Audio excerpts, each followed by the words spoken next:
From lashes for days with the viral Liquid Lash Extensions mascara to awakening your eyes with lift and color from the Brilliant Eye Brightener, Thrive Cosmetics is the go-to when you want to amplify your everyday look. Plus, every product is 100% vegan, cruelty-free, and made with clean, skin-loving ingredients that work with your skin. And for every product purchased, Thrive Cosmetics donates to help communities thrive. So every time you use your favorite Thrive Cosmetics product, you're helping communities you care about too. Amplify your everyday. Go to thrivecosmetics.com/shine26 for an exclusive offer of 20% off your first order. That's Thrive Cosmetics, CAUSEMETICS.com/shine26.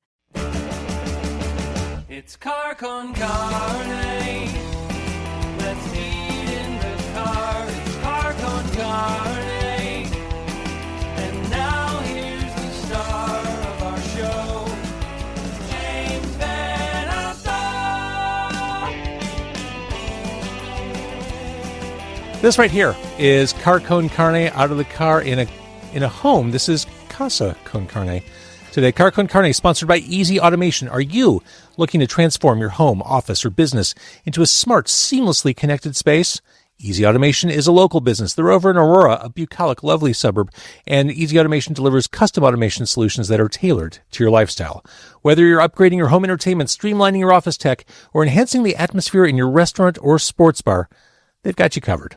Their expert team designs and installs personalized systems from smart lighting and climate control to audio-video distribution and robust Wi-Fi networks, all managed through an intuitive app on your favorite device. Easy Automation makes technology work for you effortlessly, reliably, and always with your satisfaction guaranteed.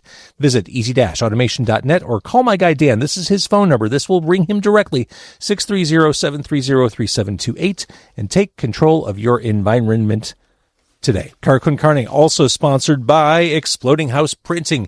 They are here for all your screen printing, embroidery, and other merch needs. They're also local. In fact, they're much closer to where we are right now in Hermosa. And you should think about them for T-shirts, merch, whatever. If you're in a band, if you have a brand, these are your people. This is your team. Their focus is on small businesses, bands, brands, everything in between. Jonathan at Exploding House has been doing screen printing for decades, so he knows what he's doing. Besides his technical expertise, he delivers production efficiency and cost awareness to offer boutique print shop quality at much lower large print shop prices. Check him out on Instagram at Exploding House, or check out their site at explodinghouseprinting.com for a quote, or to see a list of some of their clients, which includes the Brokedowns, Meatwave, Empty Bottle, The Music Box, Dante's Pizzeria, and so many more. Email info@explodinghouseprinting.com for a quote today. Yes, we are in a house. It is a studio. It's a house. It's a studio and a house. My guest, Broken Robots, a band with a backstory. There's a story there of struggle and self-destruction, addiction, and redemption. The thing is, we've talked about that story before. We've covered it in previous episodes. So for this episode, I'm visiting with Broken Robots in their home studio to talk about where things stand in 2025. Specifically, the best work they've done yet, the new album, The Great American Struggle, which is out on September 12th. I'm joined by Tony, Kat, Alex, Anthony, and Ari. It is a full house. This screen is packed. If you had another member, if you had a saxophonist, they couldn't be on screen right now because we are out of room here in the Broken Robots studio. Hi, everybody. Hi. How you doing? Hey. Oh. So I guess let's start. I mentioned it. Let's see the album. The album's here. Yeah. This is reality. Check this out. The Great American Struggle. That is yours. This is mine. Oh, I'm so excited to have this. How excited are you to have this on vinyl? Unbelievably. It's a whole bucket list thing for me personally. As an artist, that's having this thing that people can have and hold and tangible. Yes. Artwork is beautiful. Everything about it. We're so over the top proud of it. It's gorgeous. Tell me about the cover art. So the cover art was done by Hoverchair Studios. We worked with Hoverchair before on a different project, and we knew we wanted to get him back on to do this album cover because he just does really incredible work for all kinds of bands. He does a lot of posters and he does some album covers. And so we had him on there and we just kind of gave him a color scheme and the album. We were like, here, listen to it. Here's a color scheme. Do what you think fits. And look, we had the book idea came from Anthony and it was just random. You want to talk about that really quick? Just because that's kind of where it started was with the book. Sure. I mean, well, we all had ideas for the album, really, and we were just discussing what we wanted to do as far as what the cover looked like. And for some reason, as soon as Kat suggested the title, The Great American Struggle, I think it was you who brought it up, yeah. I don't know why, I envisioned a cover of the book the cover of the album that was just like an open book, because that's kind of, it goes along with the lyrics. Like, all of Broken Robots' lyrics are an open book of their lives, and so I just imagine just like an open book. And we have a couple circles on there because opening track is called Circles. And I think we all had different ideas, and these guys made a list and we sent it over. And then, this is what we got. I love it. Very That was cryptic. like the first take, like the first thing we got, wasn't it? And it was. Yeah, he was like, here's like a rough idea, and he sent like basically how it is, like, but a little rougher. He's like, what do you guys think of this? And I'm like, this is great, and I showed it to everybody, and everybody was like, this is awesome. So we stuck with it. Shout It out has a- Dave Karen, Hovershare Studios. It has a Beach Boys vibe, in my opinion. It totally does. Yeah, so I'm very proud of that. I love that. I'm cool with that. I'm very cool with that. It should be mentioned that the honorary extra member of Broken Robots is here. I may need to include him in the video. That is Benji the dog, Benji. who's my new best friend. And in fact, I don't want to go back to the car after this. I just want to go to people's houses to play with their dogs.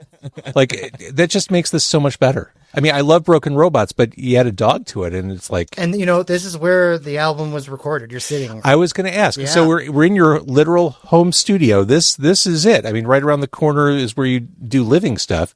The But kitchen is 6 feet away. the kitchen is 6 feet away. We're in the studio. All your gear is sitting in front of me. Behind me is where you mix the record. Yeah. And this was all you, Tony. You recorded and mixed everything, didn't you? Yeah, I engineered it. I recorded everything. Anthony recorded some of the drums at his place and then would send them over. But for the most part, I would say, everything was pretty much recorded here and mixed here. And, that's just, it's kind of my like mad scientist little, my cave, my safe place. DIY to the core. I don't know how you can get more DIY than this. Like, seriously, like and I'm very proud of that, and, we're pretty dedicated, where it's like a living room or studio. Let's just go with a studio. No living room. So our bedrooms are upstairs and kitchen's right there and the studio's right here. So how long did it take to, how long have these songs been germinating? How long did it take to write these songs?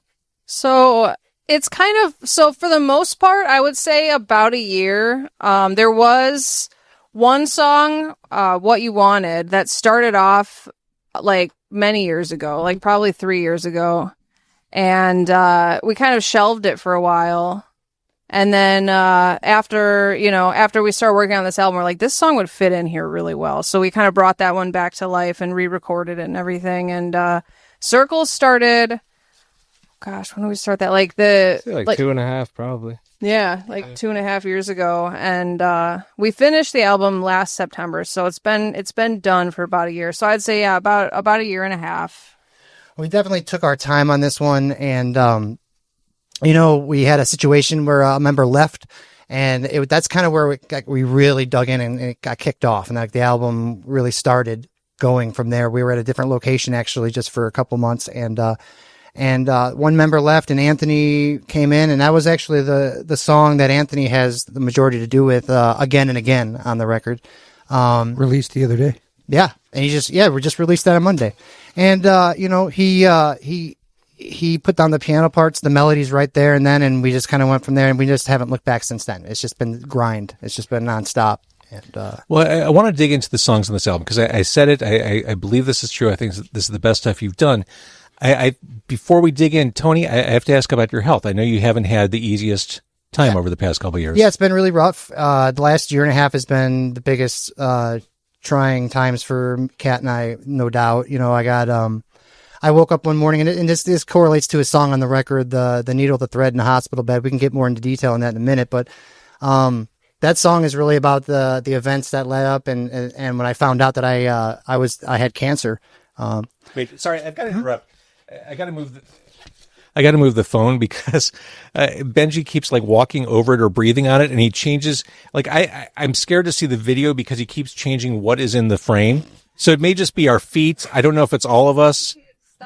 So I usually like to monitor it, but I'm just gonna trust, let go, let God. Here we go. I think we're fine. He just wants to be. I do have like a tripod. It's in my car though. It's too late. So if you're watching this on YouTube or Facebook and the video doesn't make sense, blame the dog. It's the dog's fault. It always is. And of course, I interrupt as you're talking about cancer. Yeah, so well, cancer, schmancer, whatever. All right. But, so sorry, you woke up one morning. Yeah, I woke up one morning, and I'll get right into how it ties into that song.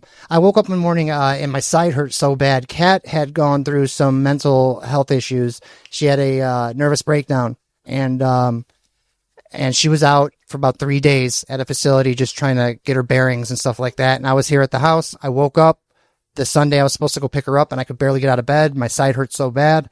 I called her and told her, I'm like, I don't even know if I can drive. She's like, oh my God, well, please try. Because I want to leave this facility. And I said, okay. So I made it out there. I did tell you to go to the hospital first, and you were like, I don't want to. Well, yeah. So I drove out to McHenry where she was, and we switched spots. I gave her the car. I went into the emergency room, and they said if I had waited another 6 to 8 hours, I would have been a goner. My appendix was rupturing. My appendix was in the middle of rupturing, and it was inflated, and they took me in. They took my appendix right out immediately, and I thought I had gas. Yeah. But so a couple of weeks went by after that. I was recovering here at home, and I got the phone call. They said, hey, we did tests on that appendix, and it was covered in cancer, and it was pushing up against part of your colon and yada, yada. So you're going to need to come back in. We want to take a little piece of your colon out that it was rubbing up against. I said, okay. So I went back in, and this was last year. And when this happens, you don't have time to think about it. It's just, okay. Yeah, exactly. And, what led up to Kat having some mental issues, I woke up one morning. It's kind of like pretty intense here. I woke up one morning from a fever dream, and it turned into like a lucid dream where I knew I was dreaming. And that's a lot of the stuff in that song lyrically you're going to hear about. In my dream, I was relapsing. I went down to get a fix, and then I saw the dog, and I picked up the dog and walked the dog back home, and all the walls were made of cardboard, and they started melting. And then I went into the house, and my dad was there, my late dad, and he knew that I was dreaming. He told me, he's like, you're dreaming right now. And I was like, oh, and I got really excited because it was my dad, and he goes, hey, like, no sudden movements, just breathe. Take it easy, and then you can spend some more time here in the dream. And I was like, all right, this is kick ass, And I slowly woke up from that, and I was sweating, and Kat was like, what's up, and I started, and she never writes down my dreams, but she pulled out a pad paper immediately and started writing down the dream as I was describing it before it faded away. And that whole first verse is that dream. And the second verse in that song is her struggle when, she was having those mental health issues, and it kind of set her off. She kind of felt like something was really wrong. We couldn't figure out what it was, and it turned out I had cancer. So I went out, and they took out my appendix, and I got the news that it was full of cancer. I had to go in for another surgery, and they took out a piece of my colon intestine, and I had horrible complications. Everything started turning inside out on itself, and I wound up being in the hospital for 3 weeks. 3 weeks, and it was the worst time of my entire life, honestly. Sure. And you've been through some shit. I've been through some shit. I've been around, and that was the worst by far, easily. So, and when I got out of there, I came home, and we were like, we got to finish the song because, it's like, don't stop working on music. So, and that's when she worked on the second verse, and I hate talking for you like this, but that's where that song came from. That was, I think like the last song we recorded, I'm pretty sure. But yeah, that's where that song came from, the health issues. And as of right now, they found a little spot on my liver. So it moved on to my liver a little bit. It's real small, but I am doing treatments right now for it every other week. And, I feel good, it's like, I don't, so. If you didn't tell anyone, they would just, right? They would never know. Yeah. I mean, I have all my energy, my appetite. I mean, so, we're going to fight this son of a bitch. We're not even, my last. If I've learned anything about you, Tony, you are resilient. Yeah. Thank you. And you got this. Yeah. I think most resilient guy I know. Thank you, guys. I appreciate He's kicking cancer's ass right now. Yeah, I'm trying. It's a meanie. Tony will sometimes, like, we practice and we'll do like rehearsals and stuff, and Tony will have literally a chemo on him while he's playing guitar, like a pack, like in a fanny pack. Yeah. Well, that's the good thing about cancer. They give you a free fanny pack. You get to keep it. I mean, every other week. So I have like 10 fanny packs at this point. Worth it. But I know. But I think there's a good lesson or inspiration here. Like, you're dealing with some of the worst shit you've ever dealt with, but you still make time for what matters to your soul. Well, it goes back to that first record. It's kind of like cliche and everything. Music saved our lives. It keeps doing it over and over and over again. Like if Kat and I didn't have this art and to go back and to be able to write, then we would really be in big trouble. That would be really, really bad. And she's like, we're crazy because there's no finish line. She's like, that you have to be insane to do this because the chances of getting real rewards and being like successful are pretty nil. You got to just love writing music. You got to really love. Dude, this is success right here. Yeah, well, I think so. I really do though. I was been looking forward to this interview for since we talked. But yeah. So the music once again comes back around and sustains us. And yeah, I think this record in general is the most vulnerable we've ever been. We've gotten back to the vulnerability like we were on our first record.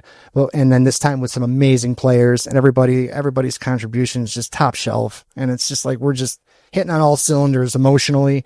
And, what this band really represents and what it means, it's way more than just music. It's really special and it's really happening with everybody in the band. So it's really exciting right now. That's been a huge thing for me too. Since I joined the band, I have come from similar struggles with, drugs and like the traps and trappings of the city and whatnot. And, I've always said the same thing. It's like, it is a cliche to say music saved my life, but like it really did. Like I've been clean a long time. And it's like, my life is going better than ever. And like, I love being an open book with this band. It's like, this record is really raw and vulnerable and like, there's something special and almost like, dare I say, magical about it. But it's because of that raw realness that like we all come from a place like a similar, struggle in that regard. And like we've played some like overdose awareness benefits and those were like really heavy. And like I remember playing Max Happy Fest, like it was like 2 weeks, maybe not even a full 2 weeks since Tony got out of cancer surgery. He's like 135 pounds soaking wet. Emaciated, like freshly healing and recovering. The scar was still really gnarly. We played an hour set in the pouring rain. Everybody's like, we can not do this. I'm like, no, we're doing it. We're going. Let's go. I was in tears. I was crying happy tears because I'm like, this is insane. Like It was wild. He almost died and he just got out of surgery and is like up here making music with us right now. Like this is so inspiring. It's ridiculous. Yeah. No matter what life throws at you, you gotta stick to what keeps you moving. Amen. I love that. And you've always been transparent. Your history, your pre-band history, it's been an open book. And I know that's part of your art and that's part of who you are. Does it ever seem too vulnerable to let strangers into that? No. Not even a little bit. I wish I could share more. That's the two records after Home Is Not a Place, something was missing and I could never put my finger on it. And it was the honesty. It was the vulnerability. Those songs, they're on, the Escape Artist in season 3. They're great songs. I'm very proud of them. They're slick. They're polished. They're very cool. But something was going on and we weren't being as vulnerable as we could be. And on this record, we came back. It came full circle and we were like, here it is. Like, and no, I wish I could be even more honest if it was possible. It's like, that's the whole point. Right. Yeah. Well, let's dig into the songs. Yeah. If I were to pick up on some themes, or maybe I'm reaching too far on this, becoming who you're supposed to be, not who people want you to be. I get that in at least a couple songs.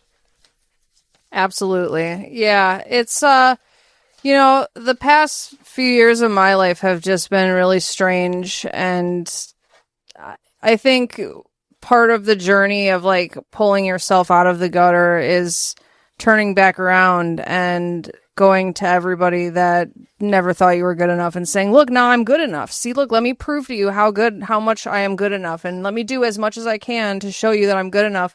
And to a lot of people, like, you're never really going to be good enough. And I learned that. And learning that is one of the most heartbreaking, but also freeing things in the world. And I think writing about it really helped me heal from trying to prove to everybody that I was good enough. So we're talking about the song Potential, I think, mostly here. These people want to keep me small, and they get mad if I stand taller, because that's not what they think I'm supposed to be. Yeah. Yeah, a lot of pressure on me the past few years to change what I was doing, or... and I used to listen to all those voices, all those people. I would listen to them and I started slowly, I think 2020 was a weird time for me. 2020, I mean for everybody, but 2020 to like 2023 was just a really strange time for me where I felt like I was building myself and then letting other people break me down and try to tell me like I would be happier if I wasn't who I was, and just losing myself. I went through a period I lost my entire identity. It was very strange, and coming back to it now, like it's better. Like if being good enough is in the eye of the beholder, you know, like you can only be good enough for you. Like being good enough for other people never leads to anything. Never. So on that song, is that the whole band doing backup vocals? Well, here, okay, as in a production standpoint, kind of. Kat, that song was when Kat wrote that song, Kat took the reins on that one. I was at work and she sent me a video of her just sitting right here on the floor playing that. And I was like, oh, and as a producer, I wanted to get right in and change things. And I was like, no, I'm not going to do that. Like, this is great. And just like, let her have the reins on this. When we tracked the drums, Anthony was right there, right where the camera is. And Kat had everyone put on headphones here, and she had a microphone, and she was just screaming those words to get the dynamics of that song to really be words. So you could hear like a woo in that song, and that's actually Anthony just lost it. He just did a woo in the middle of it, and that's in Going Places. Going Places, I do the woo. The other woo, the woo in Potential, that was you guys playing that out. It might have been even me at the desk. Yeah, just like, woo! Yeah. So it was so raw. It was like, and you can feel the dynamics in that. And it was kind of nice seeing Kat just kind of orchestrate it, like as it was going. It was just really like dirty and just loud and awesome. And I could tell like there was like something coming out of Kat at that time, kind of like a exorcism almost. I think the backup vocals are just me and you, right? Yeah, I think so. Yeah, we do that a lot in our stuff where it's just Tony and I will just do 100 of ourselves. I love it. Well, staying on that theme, the topic that we're on here, what you wanted seems like another side of that coin, the life you're supposed to live. Oh yeah, that was what you wanted. It's like we wrote that, you know, the lyrics at least, like the music instrumentation behind it is fresher, but the bones of it was written some years ago, and that was inspired by the time where the place I was in when I met Tony, because I was in a very similar place where it was like everybody in my life had convinced me like, don't do that or don't do this, like you're never going to be happy if you do that, like this is what life is supposed to be like, get us this type of job and this type of life, and if you check all of these check marks, then you will be happy at the end, you'll be good at life. And I'm like, okay, so I tried to do that, and I was so incredibly miserable. I get it. Yeah, like just, you know, like just bad place. And like, you know, like of course the reality is important. You can't live in a fantasy land, so you have to stay rooted in reality, but at the same time, like making your whole life about checking boxes so that other people approve is just bad move. Well, I'll tell you, the first time I heard this song all the way through, as you're describing this life that people set out to have, it reminded me in the best way of things I liked about the Kinks and Blur, who both had lyrically the ability to kind of strip away just the bullshit and mundane existence of the person next door's existence. It felt like you were doing the same thing. Oh yeah, you know, everything in that song, it comes from a place of experience. It's very real. A lot of the stuff on this album is a lot less fantastical lyrically and a lot more like real, like grounded struggle. You know, I think we've written so much stuff that it can get confusing. That riff was actually written, I think, back in like Home Is Not a Place days, like back in 2018 even, like, and it was kind of sitting around, and it wasn't, and I remember trying to bring it up, you know, during the second and third record, and it just wasn't cool enough kind of thing. It wasn't, you know, like, so it just kind of got forgotten about, but Kat and I never forgot about it. And it was like, so we brought it back out, and I think that's kind of, and so there's like, you know, there was some like past to that melody, you know, some like something in there, you know. I think we even maybe re-recorded that song like 5 or 6 times. Yeah, we kept trying to make it. Yeah. Staying on the topic of the guitar, Sweet Escape has this really great rhythm guitar groove. This to me feels like a really ambitious song in the sense that it feels like if you strip away the vocals, it feels like a Talking Heads song to me. Oh, that's awesome. Thank you. That's awesome. So where that came from, we were in the middle of practice right here, and I accidentally turned on my delay on the wrong setting and hit a couple chords, and I'm like, oh, that's a song. Like, that's going to be awesome. And I took out my phone and put it here, and we all just jammed it out for 2 minutes, just that opening riff with that eighth note delay kind of thing happening. And I could see the finish line immediately in my head. And I'm very proud of that song production wise, because there's like some glitchiness that I went over the top on, some wub wub, I guess they call it, like wub wub wub wub stuff. I'm not too hip. I think that's what the kids call it, wubbing or wub wub. But I did a wub. I did my first wub, James. I'm so glad. And I'm really proud of you. Wub. And Tony, never forget your first wub. And I'm really proud of it. And it goes from this slick, like dancey kind of thing to this like psychedelic. Yeah, it goes from like chic, like Nile Rodgers type of vibe. Yeah, thank you, man. That's great. Yeah. So I would say that had the most like Tony Baker kind of like production, stuff in it. So yeah, I'm really proud of that one personally. And I was begging him for wubs for a while. Yeah. I was like, can we do one song with wubs, just please? More importantly, the people demand more wubs. I know. I'll try and bring some more wubs. That's what the audience wants. A lot of the funk and groove feel that I like on that song, I also hear on Bad Side. That's this man over here. This guy, Elix. I'll pass it off to you. But when we did Bad Side, the original guitar riff, I had written a long time ago, and I had a completely different direction in my head. I thought the song was going to go, and then Alex came in. He just kicked the door open, and he's like, "Give me the bass guitar." He sat down for like 5 or 6 hours, and just destroyed that song and turned it into what it kind of is in my opinion. Alex, you want to talk about it? Shucks. Yeah, I heard that guitar riff that they had on there. He was like playing like a demo for me. I was like, "Oh yes, yes," because I am very, very influenced by like James Jamerson and Bob Babbitt, like the Motown session players, very influenced by funk and soul music, as well as like, jazz fusion, and like my roots are in rock and roll, like punk rock, metal, stuff like that. And I was like, this is crazy that this is like a Broken Robot song. So I just like leaned all the way into that funky nature and was just like, all right, let's see where this goes. And it's like, the dynamic on this, like going from that song to a song like Potential or like Needle and Thread and stuff like that, it's like, it's insane how much variety there is. And I'm like, I am so here for this, like so here for like the no rules, no holds barred. Like, let's just go with what feels right. And that definitely felt right playing that song. So, and the lyrical content is amazing. It's like for all the door guys and sound people and, production side and like people like you podcasters and, people that work behind the scenes, as our buddy Steiner puts it, the secondhand talent. Little Wait, I got secondhand talent? Yeah. So are all of us. Yeah, same. Like, we all do that for a living. So it's like, that's one for our colleagues, and I've never heard a song other than We Are the Road Crew by Motorhead. I've never heard a song for the people making shit happen. I think Jackson Browne has a song like that. I could be wrong. I think I prefer like adjacent to secondhand.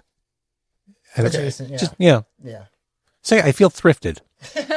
Right. Well, that's just the name of a buddy of mine does a podcast, and he interviews all the people that make things happen. Like, they're people that really make this all happen. It's not the bands. It's not the bands. It's the people behind the scenes. For sure. Yeah. And that song, I feel like that song in the album is like an intermission too. It's like all of a sudden it goes like really intense emotional content, and then it's like, here's our silly song with the funk, I'm glad you said it. I bring this up a lot. I'm a big fan of album sequencing and a thoughtful journey from start to finish. I know, Tony. Oh man. I am too. Yeah. So when that happened, the sequencing, I wrote it out one day and it came very quick. And I wanted, like, the biggest challenge of this record actually became, oh my God, how the hell are we going to make this cohesive? That really became the biggest challenge. And especially when you think in terms of, we're going to commemorate this to vinyl. It's not something people will necessarily listen to a la carte in a stream. They're going to be listening as a full artistic package. And I went really hard with that, in my head, thinking like everyone that listens to this record is going to listen to it from the very beginning to the very end. That there is no other way to do it. So I wrote all the songs out. I had them, and I wrote out a sequencing list for it in like 15 minutes, and then I went old school and put it on a CD. and I ran out to the car and listened to it, and I'm like, and usually I'm kind of used to Kat being like, but she was like, I think that's it, man. That's like really good. And then originally Mad But Nice was 3 on the sequencing. So there's some serendipity here because now that I was going to vinyl, I had to make sure I had 20 and 20 on each side. So I had to move one thing around. And I wanted like the neo, like folky kind of stuff to only be on the second half of the record at first, I thought. And I'm like, and then because of the sequence, the timing in the vinyl, I brought the needle and the thread all the way up to number 3. So you get a kind of a taste of that early on. And then Mad But Nice went deeper in the roster, and I think it turned out great. And I think that it's very cohesive. I'm really proud of that. Circles is such an obvious single. I got a lot on my mind, and I'm busy all the time. But I know so is everybody else. Tell me about that song, because I mean, it's so, that to me is the instant attention grabber on the album. That song was so, again, like just very emotional lyrically. It started off with a guitar part that Tony wrote, and I was like, please, can I just take this like and loop it and just let me write a thing over it, and like I will come up with like a chorus guitar part. Can I please have it? And he's like, I don't know. I'm like, please just let me have it. And so he let me have it, and I had a lot of fun like with that really smooth vibe and using that to kind of carry a message of like, relationship insecurity, like a lot of that kind of stuff that I had to break out of as a person in a long-term relationship that kind of was carried on to me from like my mother and my mother's before, this intense paranoia and control issues. And I think that song for me, it was really painful to actually write it and say it out loud. But then after I did it, I'm a changed person. It was crazy. It was like therapy. Now, okay, so for Alex, Anthony, and Ari, who are the newest additions to Broken Robots, what's it been like kind of getting on board with this band, this project, this album? I love it. I've been here for about 4 years now, and it's the longest running band that probably tied with the longest running band that I've been in, but it's going to beat it for sure. And yeah, it's just amazing. I love just like their story, their message, the backgrounds. I can relate a lot with the history as well. Not as intense as your guys' history, but I had found Broken Robots through an article back in the day, and just the story. It resonated with me. It hit very close to home for me. I grew up in an area where there was a lot of drugs and a lot of bad decisions from the youth. And, before I knew it, I saw a lot of circles that I was acquainted with, getting smaller and smaller, and people were just disappearing. And, when I heard their story, I thought it was so inspirational. I needed to reach out right away, and I did. And I've been here ever since. And this album coming out is the #1 best body of work I've ever been a part of. I'm so proud of it. And I'm, proud of them as people, and to see like their personal growth, and just, seeing, they wanted to move to the city, and now we're in the city, and they have a house as a recording studio. Like, I'm so proud of them. I'm proud of the band. I'm proud of the group. And I'm super, super happy to be here. Glad to have you. Yeah, that's awesome. Yeah, I was a fan of Broken Robots before I joined. I remember seeing them at Martyrs, one of my favorite venues. And like, I've known Anthony for some time, and he hit me up about, it was a fill-in gig. They had a summer camp on the road show that they needed a bass player for. So I was like, yeah, I'm down. I learned their songs. And then after the show, like I guess the process of me learning the songs in a timely manner and like doing it like the way they had it, and not like trying to be like changing things or anything. It's just like a job, I was like, hey, it's a gig, whatever. But then they asked me to join, and it's been really cathartic, and I was born and raised in the city. I've lived out here my whole life. So I was very acquainted to like all those similar struggles, but realized it was abroad. And like, shout out to all the people out there that are doing the harm reduction and the outreach and stuff, like Warp Corpse and Live for Lolly and people like this, because shout out. That is huge and an immense part. Like, we got to stop stigmatizing this stuff and being like, hey, this is real. Like, what are we going to do about it? These are our friends, our brothers, our sisters, our sons, and our daughters. Like, but yeah, joining this band has been a blessing. It's been like, I agree. I'm also super proud of my bandmates, just like what they're doing in life and like this record. I feel it's definitely like the culmination of like all the years of committing to music and making all the sacrifices for years and years for all of us, you know. And we were talking about like, it'd be cool to get a keyboardist in the mix. And Audie here and I are in another band called Earth Radio. And I was like, I got just the guy. He lives right down the road. And he is like one of the funkiest and smoothest players I know. So I'm going to pass the mic to him and let him introduce himself. Real quick though, the way that the band has changed for the better since Audie joined is insane. I've been saying Ari. I'm sorry. Oh, you're good. It's a tough one. Yeah, it's weird. Pronounced Oddy. I wrote it down wrong. I'm sorry. No, it's spelled. No, that's how it's spelled. Oh, it is? Yeah, it's. It's a Lithuanian thing. So my real name is Audis Augustinitis, but Audie's been, like I said, the formal nickname. Okay. Just to make things more. Please know that I regret any error. Oh no, it's fine. I'm used to it. No, like I said, it's it builds character. I think growing up 33 years and still, going through builds introductions. But no, carry off of what Alex was saying. I'm super proud of you guys. I'm the baby of the band. Like, just formally joined a couple of months ago.